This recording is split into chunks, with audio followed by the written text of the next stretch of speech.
Hi guys, Everyday Knife Guy here with another simple paracord tutorial, and today I wanted to show you a design I came up with for a fast deployment key fob lanyard.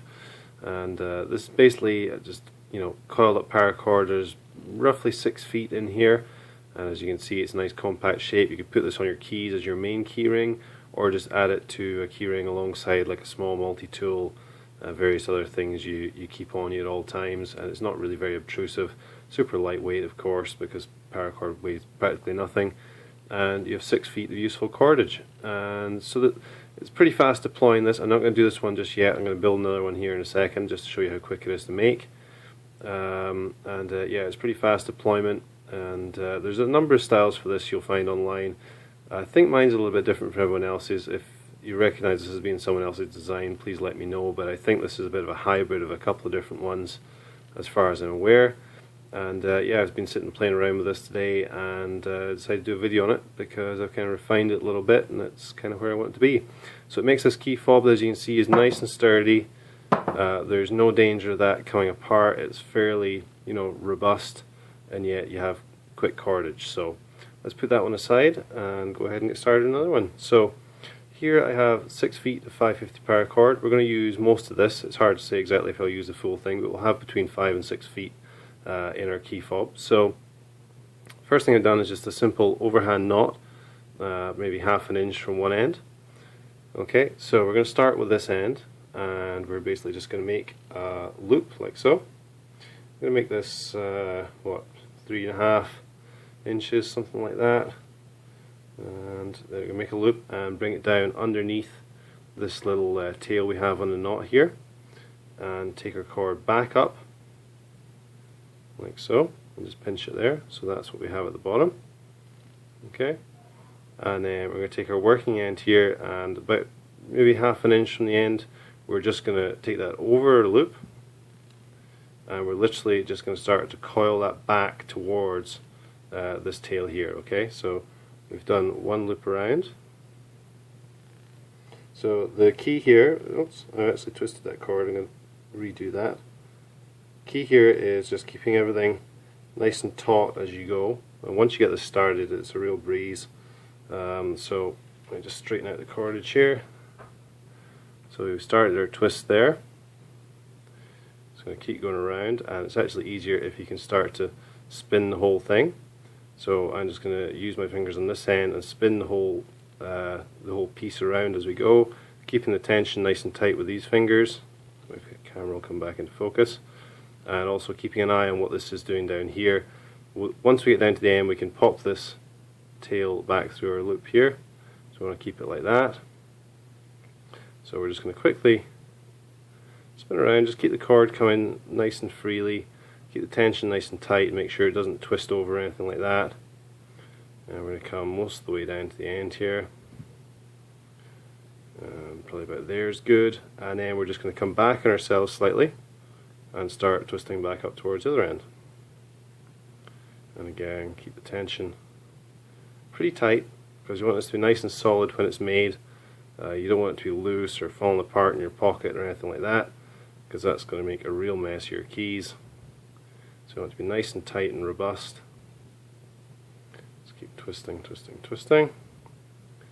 Working our way right up to this end. See where we're at just now. Sometimes it's easier to grab it up here, twist it around, oops, let that slip down a little bit. Okay, and so we want to come almost all the way back up to where we started, but not fully all the way. We don't want our new coils to slip off the end here. If you get my meaning, we want to then start going back down that way, because that's where we're going to finish. So just bring the cord back slightly and keep twisting. Start wrapping it up onto itself again. Just adjust it as you go, make sure everything's where it should be, nice and snug. Okay. You can grab it down here again. So using your fingers of your left hand or your non-dominant hand to work it into place. Okay, so where are we? We're almost finished. This is going to be our end here. We have maybe just a foot and a half left. So we're gonna get a little over 5 feet. Should maybe have made the initial loop slightly longer and started slightly higher to use the full 6 feet. But I wanted to make sure I had a bit of excess to show you how we finish off here. And you know, a bit of practice will tell you exactly where you need to start at. So this is our tail that we're going to be finishing off on. We're going to have about a foot excess. So the last thing we want to do is, as we come around this side, this is kind of the last coil we want to make, if I can show you there, because again we don't want to be falling off the end of our previous coils. So I come around to this side, and this hole here, we have our tail going through the original loop we made. We have our overhand knot there, so we want to go through that hole there that's made where the tail comes through this other loop. So we're just going to go through that eye there and feed that through, and then make sure that cord's not getting twisted, and then we can just push this in. This is almost like a grenade pin here. When we deploy this, we basically pull this pin out and yank it out. So we're just going to push that back through for now. Now what we want to do is basically snug everything up so this end is locked in and secure for the meantime. We don't want it coming out of its own accord. So the way we do that is basically we just pull this loop through. That cinches down this loop here that we made, and obviously locks in the pin and consequently locks in this tail that we just fed through the hole. So this is key. We pull this and everything at this end gets cinched up and held in place. So I'm just going to hold this roughly in my hand and keep the loop at this end, and now I'm just going to pull that out. Now usually it's easier if you have something to pull that with. What I have lying around here, I have a pair of needle nose pliers, that'll do fine. Anything to put through the hole here. I'm actually just going to put those through closed. Okay, and give that a good yank. You can see it's quite stiff there, but you will feel that pull through. And now if we look back at the other end, you'll see that loop is cinched down. We can pull this cord slightly just to make sure it's snug, and there you go, everything is solid. You know, very solid, very robust. That's not coming out at all, and you have a nice little lanyard as if you'd woven it any other way. So there you have your cordage all wrapped up. Now I would just normally snip this off here, but let's just go ahead and do that. So we've got a knife lying around. I'm just going to cut this off here. There's no need to cut this too short. I'm just going to cut it roughly about the same as this other tail we have. It's maybe not the most aesthetically pleasing lanyard you can make, but it does the job, and it's more about the functionality of having that amount of cordage, quick and easy access. So just going to singe the end of that there. Okay, with fingers and just seal that down.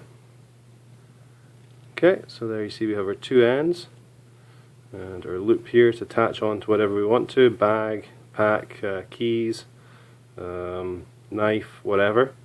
So the way we deploy this, I'm going to deploy both of these to show you. Let's just move that out of the way and get rid of our excess here.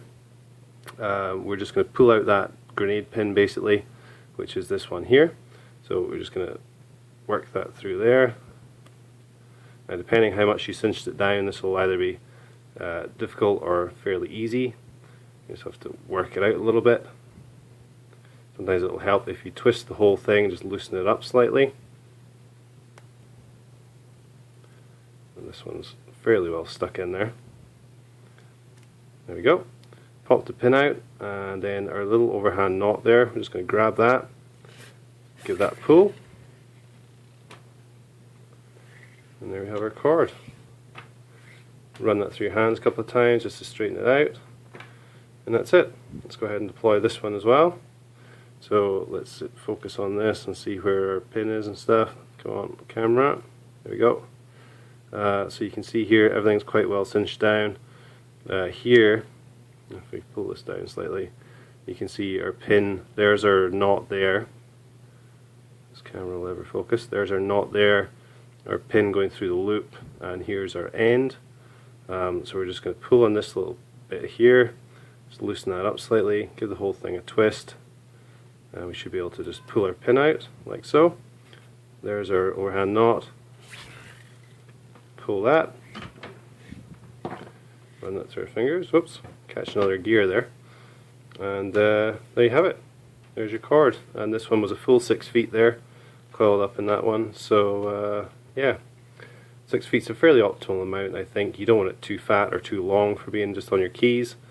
So yeah, if you have any questions or you get stuck or have any feedback on this, just let me know in the comments. It's always appreciated.